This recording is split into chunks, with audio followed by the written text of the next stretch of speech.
All right, thank you, commissioners. We are now live streaming on YouTube as well as recording on Zoom.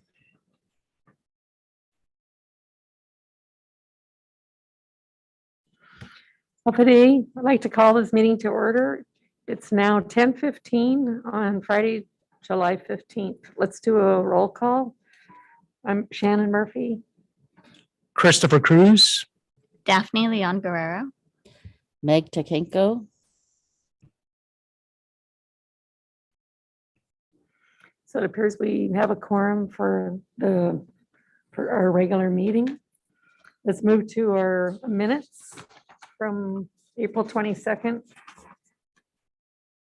Has everybody had a chance to look those over? If so, can I get a motion to approve them? Motion to approve. I second. All in favor? Aye. Aye. Okay, the minutes are approved. And next we have the executive director's report. Jesse? Thank you, Madam Chair. And thank you, commissioners, for your presence at today's meeting. The first update I'd like to share is on the commission website and e-learning portal. So big congratulations. We now have an active webpage, guamethics.com. And what we found with the web developer is we've been able to present, of course, public information, things that are regularly reported to the Guam legislature, as well as other resources. So individuals can register online for an ethics training workshop that we're conducting through the end of the fiscal year. They can also download the gift disclosure statement, which is required by statute for persons who receive gifts to file with our office by June 30th. And a few other things that I think present a really neat resource for our community. Within the next couple weeks, we anticipate we're going to conclude our e-learning portal, which will allow persons within the government workforce to attend an asynchronous learning workshop and fulfill that training requirement without having to schedule with an instructor in person or attend via Zoom. So that's the goal. I think we're really excited to have that launch and have that accessible for that unique class of workers who probably do shift work and don't necessarily work from 8 to 5. Unless there are any questions on that particular item, I can proceed to the next one. I have one. As you requested, I had some different people review the website, and I just got one question back. When we say public officials, they were wondering, does that mean all GovCon workers, or can you just make sure that it describes what is a public official in that place? Yeah.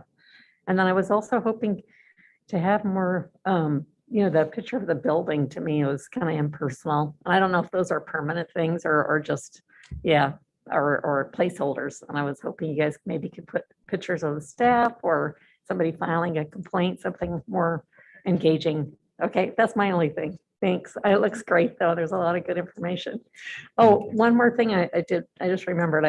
I wrote to you guys this morning, like when you go to that page where it has all the disclosures, you can't open those. They just say you have to have access. So it says to Google Drive, so I'm not sure how you're going to give public access to those.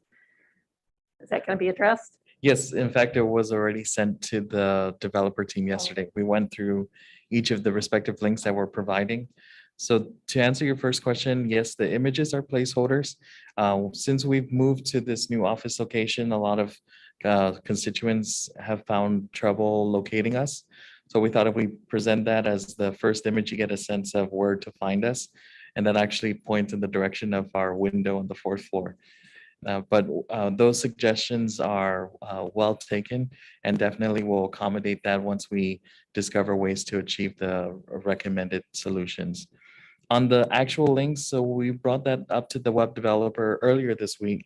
They made the changes already on the text that's to be recorded, but the actual file, they haven't completed the uploading.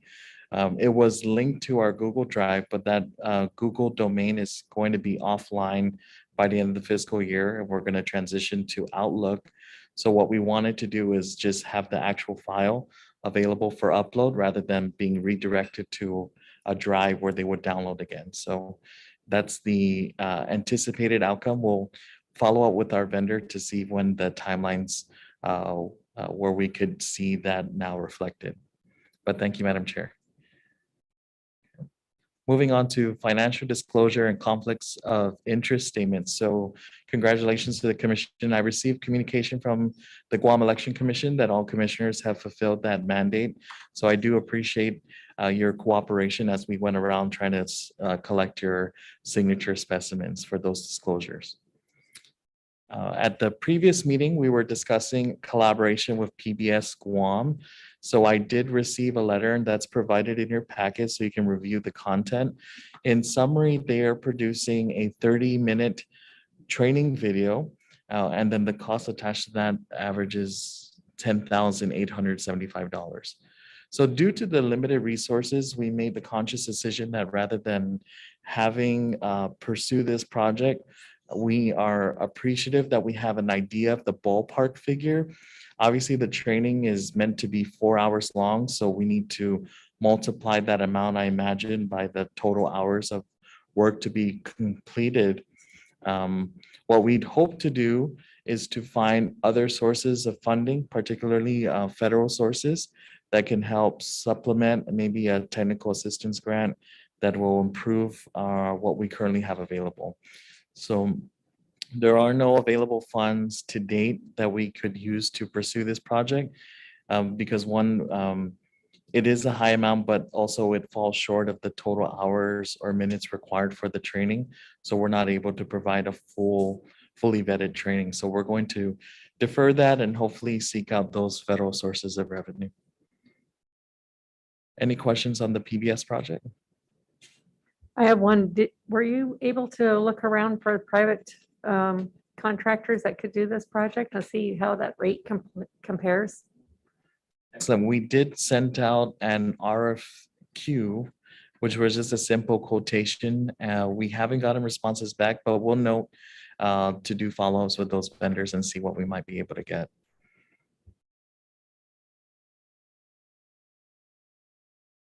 Moving on to gift disclosures. So part of the enabling legislation for the Ethics Commission is that the commissions shall be the repository, the main repository for all gift disclosures.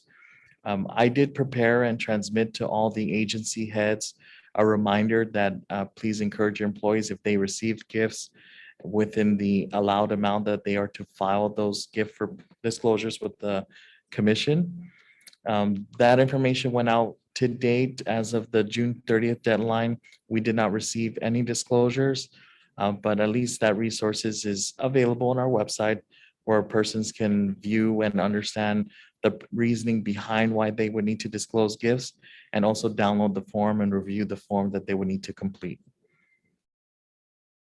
This summer, we have the Guam Youth Summer Employment Program. This was the initiative of the Department of Youth Affairs and the Office of the Governor. I understood that they intended to have about 650 students working this summer, but they received 1,300. So they made the decision to accept all, and I received a phone call that they didn't mean to overlook the commission, but they have a lot of students and they're looking for sites to assign them. So we were glad to receive whatever they were able to share with us. No more than 2, because I didn't know what we would do with a dozen. But I am pleased to introduce, I have Madeline and Jasmine, who are joining us at today's meeting. So they've been wonderful. They actually have been working on a report that they'll share with the commission upon the end of their work project. I put to task our ethics program coordinators to serve as supervisors so they know that managing persons is one of the most challenging things you can do in the workforce. And so far, the experience has been great for all parties involved. I do want to commend our interns. They're incredibly talented. They love dealing with data. We have plenty of it. So I'm excited that I think we had our last staff meeting and they didn't know where to start because I kind of threw out, and they're masked up, but I'm sure they're kind of smiling back there. But they were kind of stressed out as to the work output, but I'm excited to share that once we conclude. So they'll be with us until July 29, and then they'll go back to school. So we'll invite the commissioners. We plan to have some type of appreciation luncheon and hope that you can join us to thank them for their work this summer. We have the Guam Ethics Training Compliance Study. So this actually will be discussed under new business, but I just wanted to lead with the commission at the beginning of the year did its retreat and had determined that they wanted to produce administrative rules for handling ethics complaints as well as rules for trainings. And part of the rules for trainings would encompass, of course, penalties for public officials who fail to undergo a mandatory training. So we had launched a study, and I'm excited that Chris will share that with you under new business, where we try to derive the perceptions of the GovOne workforce. So we presented to them several options of penalties, and they responded to us how they felt with a range of strongly disagree to strongly agree about each of those particular penalties. And that's, I think, a very exciting data. And we were able to receive responses from the government of Guam wide. I sent out a letter to, again, the agency directors advising them of the study and that it will be completed within a certain time frame and ask for their cooperation. So the employees were rather very excited to provide the responses of what they felt. So we'll share that with you. Item of note that I did want to share is we're reaching the conclusion of our agreement with the University of Guam for them to conduct their ethics training with the facilitators. So I've tasked Ruben to compile what has been the mean scores of each instructor. They received an evaluation upon the conclusion of their workshop, and there were several questions. So Ruben will pass out to the commissioners the assessment of whether those statements, most or on average, their participants agreed with that statement or disagreed with that statement. And this gives us an indication of that particular instructor's performance. Green would indicate that they agree with the statement, yellow would mean neutral, and then red would mean that they disagree with the statement. Obviously, there are a lot of participants that go through this. I can lead into the next item, letter G. So we've conducted an additional, I want to say, 12 workshops since the last commission meeting. And so to date, we've gotten another 815 participants who have gone through the training from our last reporting of April to July. Today, we have about, I want to say 100 more participants that we're going to be doing back-to-back sessions. So we have a morning and then an afternoon. In total, we've been able to achieve a 33% of the total GovOne workforce that have successfully completed the workshop. So that out of 11,000 plus workers translates to about 3,800 employees that have completed the mandatory training. So we're making good progress. When we compare the progress we've made to the progress we should be at, we fall behind very minimally. It's not a significant, decrease, but I think we can make up for the work. We recently got into conversations with the Department of Education. Obviously, that is the largest GovGuam entity, and they've already indicated a willingness to start planning out the schedule ahead of the new school year and working with us so that their educators and support staff can get through the training within the next 24 months. So we're working out a schedule with them. But back to the university, we'll probably present our findings, our formal findings at the August meeting. And we are hoping that the commission can provide some indication if it is their intent to renew the agreement as is, to modify the agreement with some enhancements. Perhaps we can share our pros and cons, what's worked for the agreement, areas that we didn't consider in the past that we realized we may want to have a section to address it. I think if I could give one clear example, We have experience where an instructor was originally scheduled and at the last minute had to cancel. Now, of course, that presents a lot of challenges on our side because we, on average, collect between 50 to 60, it could be as high as 85 scheduled participants, and having to corral all of them to understand the new change is a challenge. And we have recognized that participants would still appear at the university for a workshop and then, vent to the office that they were there, no one communicated the change, etc. So what we're hopeful that we can achieve in the future is within the agreement, if a scheduled instructor is unable to fulfill their scheduled workshop, that they would identify an alternative instructor to stand in place rather than an outright cancellation, which will require us to make those sudden calls to our participants. So that's just one of a few things. We're going to compile a thorough review of the agreement. And because we have added capabilities like having the online workshops, that will also cause us to reconsider the level of demand of the workshops that we want to anticipate. And then hopefully an agreement can be arrived to between the commission and the university. Okay. And my final update is on the budget. So this is just a standing reflection of what has been posted. For the continuing appropriation of FY21, we have the subtotal indicated there, FY22, and then the revenue account, as well as the American Rescue Plan, the funds that are left available for that. Now, for the amounts that you see reflected here, again, all the anticipated costs and everything else that has already been encumbered is not reflected here as available. This is just funds that have not been committed to other anticipated costs, including payroll. I do want to note that we concluded the third quarter. So for the third quarter, we've generated $64,800 just on ethics training, and those funds were loaded into the revenue account.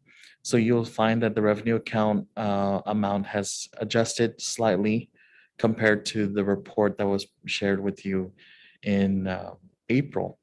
So if you're not too familiar what was the April report, it's actually in the minutes. You'll see the table there with the previous amount.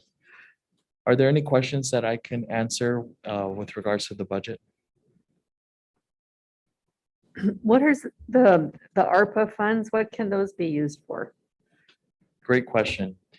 They're rather restrictive on the uses. So we have used them to enhance the filtration system of the building. So you'll notice we have air purification systems in this room as well as the main office area.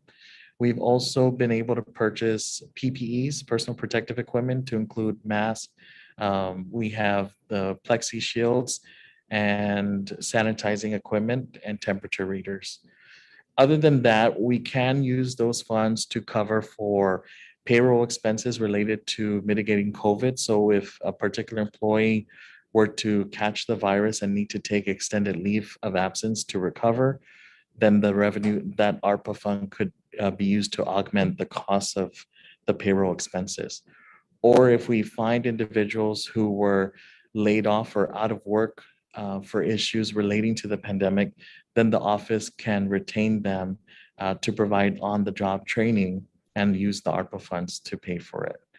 Those are just some of the more relevant areas that we can use the funding.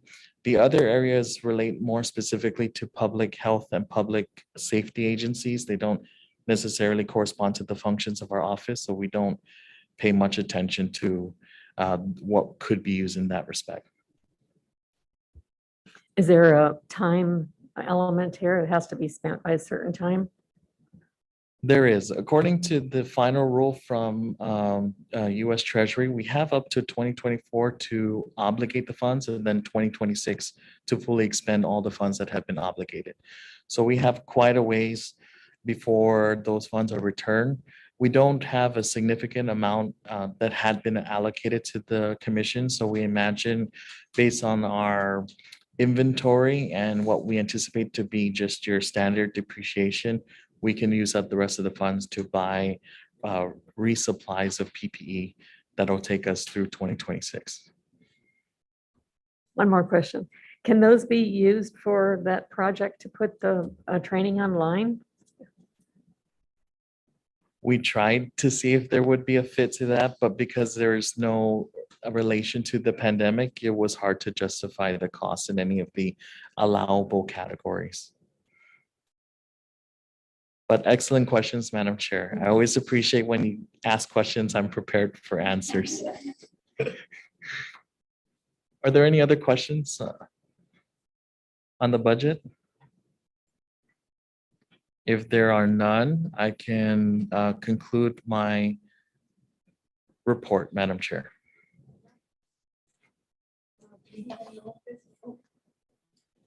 So do we have any old business today? There's none listed here, huh? And then we'll move on to new business, the ethics leadership pilot, the UOG request. Thank you, Madam Chair. So on June 8th, we received correspondence from the School of Business and Public Administration. There was an effort led by the faculty of the Public Administration and Legal Studies program to incorporate the Ethics in Government Training Program into their Leadership and Ethics course. That is a required course for all graduates within that school.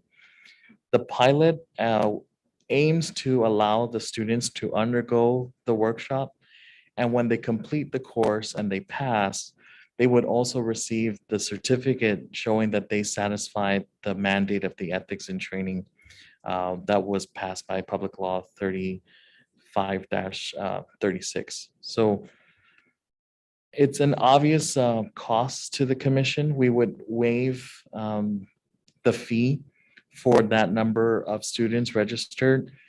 I know they were anticipating a long-term agreement, but I countered that perhaps we can pilot this for one academic year, identify the number of participants that would typically run through that course in a given academic year, and then provide that as feedback for the commission to weigh whether they want to continue with the project or if there are ways that we can make up the difference. The value for the university is an added benefit for students who are undecided with regards to what field of study they want to pursue.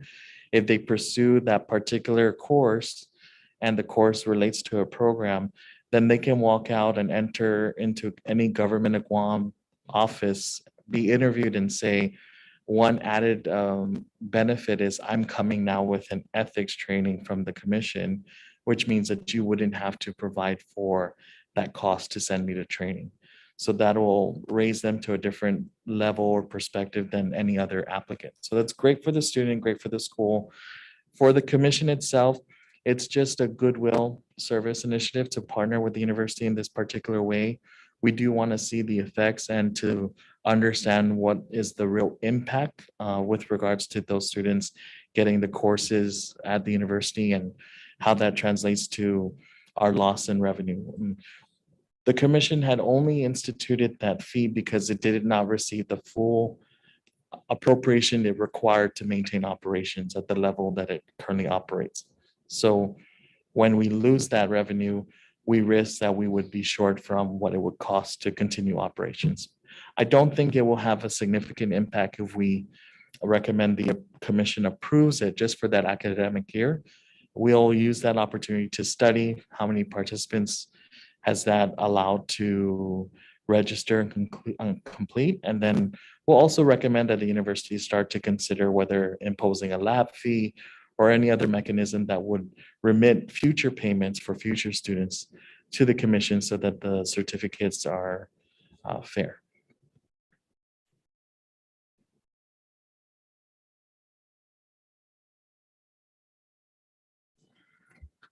Is there any questions? You guys have any questions? Meg? No? Okay, let's go to the ethics complaints and training procedures, administrative rules. Yeah, no questions from me.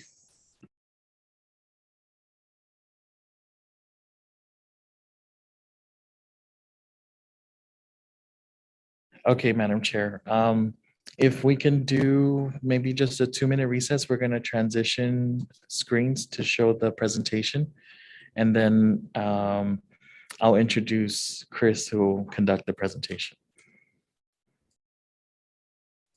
Okay, so we're on recess for 2 minutes? Okay, or less, thanks.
ease of access, and due process. Now to our work. Of course, we established a timeline and a plan of action for our rule promulgation project. Of course, in June, throughout the month of June, we conducted a government-wide study on ethics training compliance through in-person, online, and over-the-phone means. During this time, we also looked into various jurisdictions across the country with similar commissions established. And we're thankful for the work done by our partners in Honolulu, Hawaii, San Diego, California, and Texas. We reviewed and analyzed their procedures and saw what fit best for our commission's unique processes.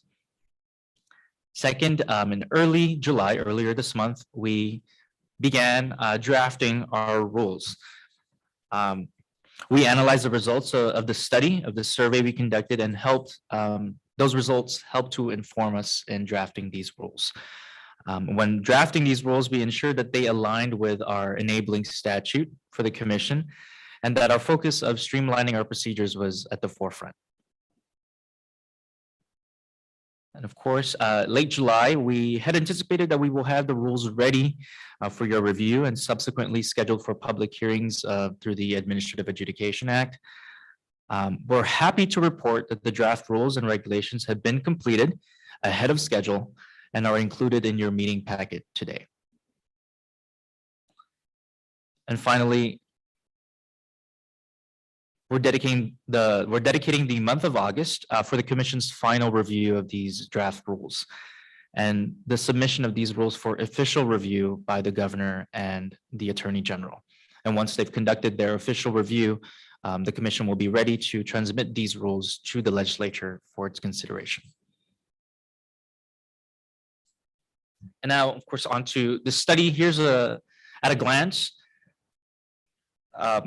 The study's focus was aimed at determining employee perceptions of compliance with ethics training. With a total employee pool of over 11,000 employees, we use a sample size of 381. That's a 95% confidence level. Among those surveyed, most considered themselves supervisors, with 72% of our sample size. We also had a good mix of employees' years of service, with a big chunk having been in government service for over 15 years, as well as new employees with 5 years or less under their belts. So we have a good mix of new and seasoned employees. And then when asked about whether they agreed that employees and officials should attend ethics training, 90% of them said, yes, we agree. And then we asked them whether they agreed that employees who fail to attend ethics training should be disciplined. 51% of them said, yes, they should.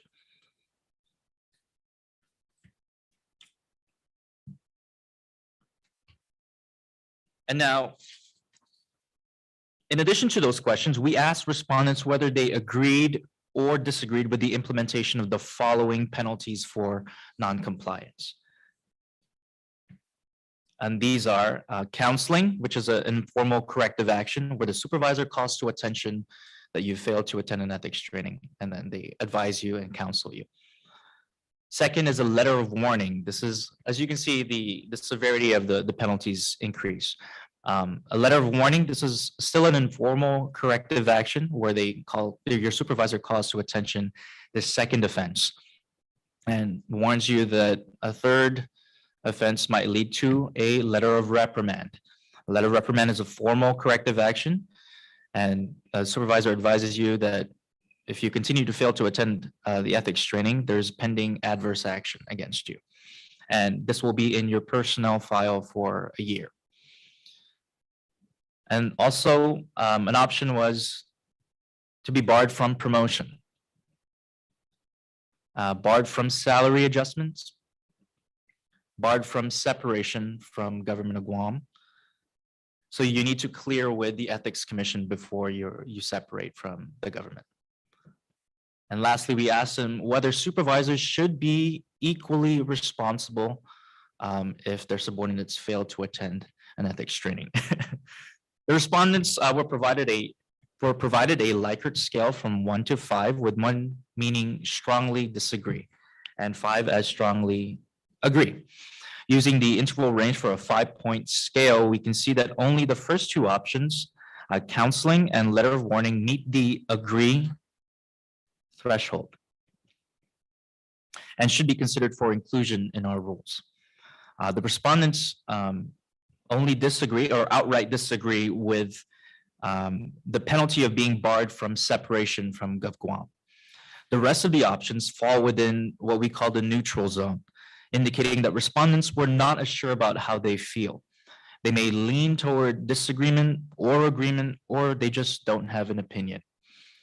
What I believe this tells us, however, is that the onus is on the commission, whether to include these penalties in our rules, and that ultimately the decision lies with you, the commission. Now, this study helps us to measure what government employees believe would be appropriate penalties for training noncompliance, and helps the commission to make informed decisions, especially when considering the draft rules and regulations before you. These rules were drafted with these study results in mind. Now, for the draft rules and regulations, the rules outline policies and procedures for the organization and administration of the commission, intake of complaints and requests for advice, the filing of disclosures, gift disclosures, financial disclosures, conflicts of interest, and guidelines for our ethics and government training program. I do want to bring to your attention some of the main ideas that you will find in these draft rules. First is consolidation. The draft allows for the commission to consider multiple claims with similar parties or issues. This helps to provide the commission and all parties involved in an efficient way to consider cases while also upholding due process. Second, confidentiality. The draft rules ensure that confidentiality is maintained throughout our processes, with extra steps included for commission staff to remind individuals of this requirement at every stage. And of course, remote participation. The draft rules allow for commissioners to participate and vote remotely in official proceedings and be considered present for quorum. I mean, that we're doing that already, it's just formalizing it in the rules. And then a step-by-step process. The draft ensures an easy to follow complaints process for both staff and all parties involved, from the filing of the complaint to the final administrative hearing and decision. So throughout the process, all parties will know what to expect, like what comes next. And of course, establishing a preliminary review stage. The draft seeks to codify the commission's already established processes, internal processes, and it also empowers staff to filter frivolous claims and use precedent that's already established by the commission in previous proceedings. In this way, only serious claims come before the commission for your consideration. And finally, the non-compliance penalties. The draft incorporates penalties we discussed and studied in June for employee training and non-compliance. And of course, these penalties are simply recommendations to the appointing authority. So now you're probably asking, what comes next? Well, first, a review by the full commission. The commission may conduct its review of these draft rules, or you may direct the legal counsel to do so. After that, we will put the rules up for a public hearing, or 2 public hearings under the AAA process. The commission staff will schedule and provide notice for these hearings in accordance with open government law and the AAA process.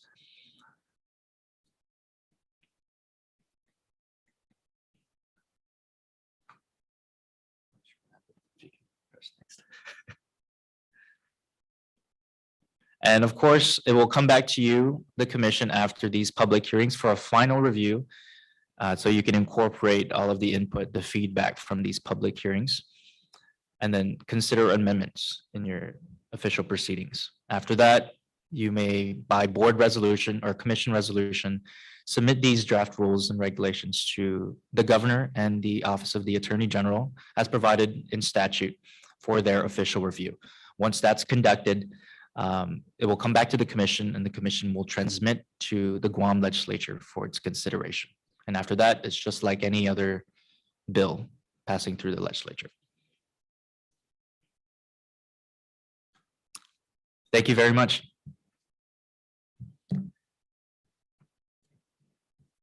Thank you. Good job. I just had one question about, we had talked about this earlier about when a complaint is filed, like if we're gonna make a time, like it has to be resolved in so many weeks or months or, I don't know, days, but, or some, did you put any element of that in there? Yes, there are time elements in the complaints process. So usually our benchmark is 20 days. 20 days for them to respond, 20 days for the commission to schedule hearings. But the benchmark is 20 days, but it may vary. In terms of administrative hearings, we might need to provide notice. I believe just we talked about 45 days at least for administrative hearings.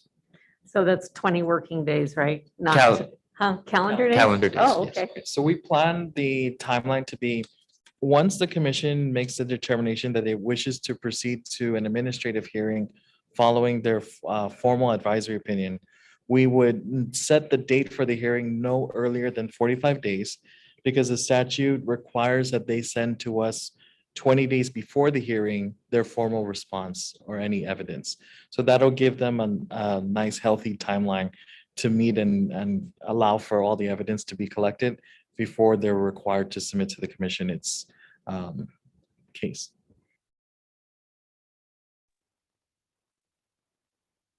Any other questions? No?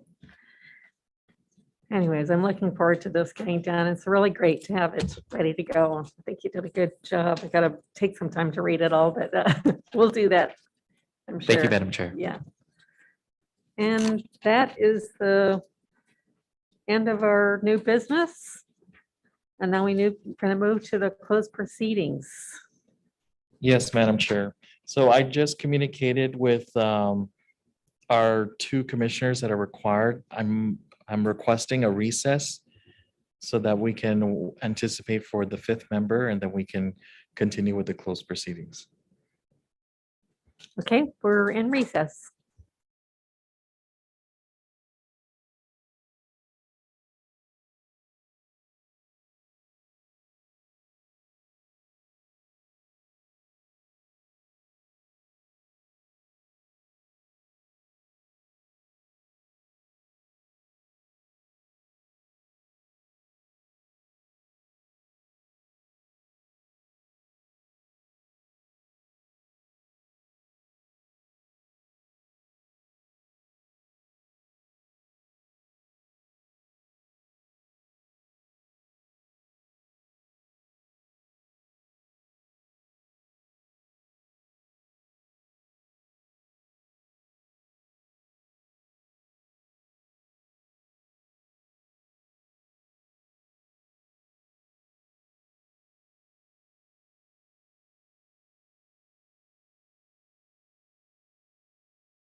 Tess.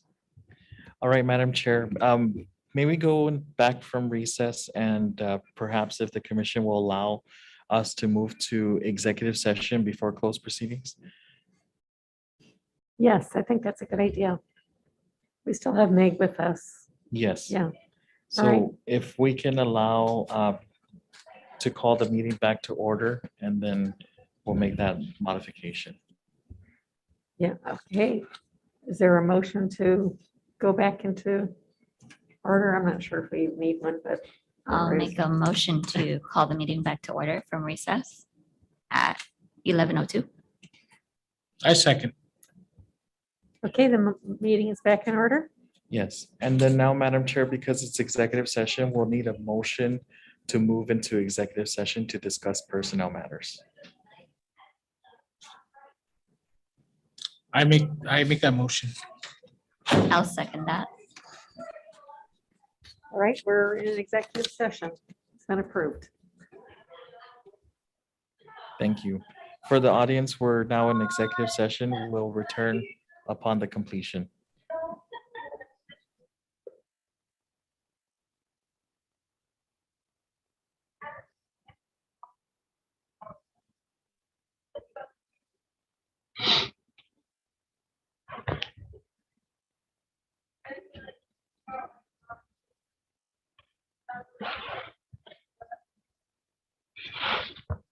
Mr. Executive Director, I can hear you. do we have a court reporter? We do not. The executive session is just to discuss personnel matters and not legal matters. The rules, if I remember, require that we actually have a court reporter. Okay. Could we take a quick minute recess to determine that? And then if that's legal's advisement, then we'll make the modification.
Attorney McDonald, I just referenced, this is 5 GCA Chapter 8, Section 8111, Executive Sessions. Letter A describes the situations which would permit executive session. And I believe the court reporter section that you're referring to is if the public agency is holding an executive or closed meeting to discuss legal matters, impending legal matters or legal strategies, then it describes for us the elements that would need to be satisfied to include having a court reporter if we are meeting for that particular purpose.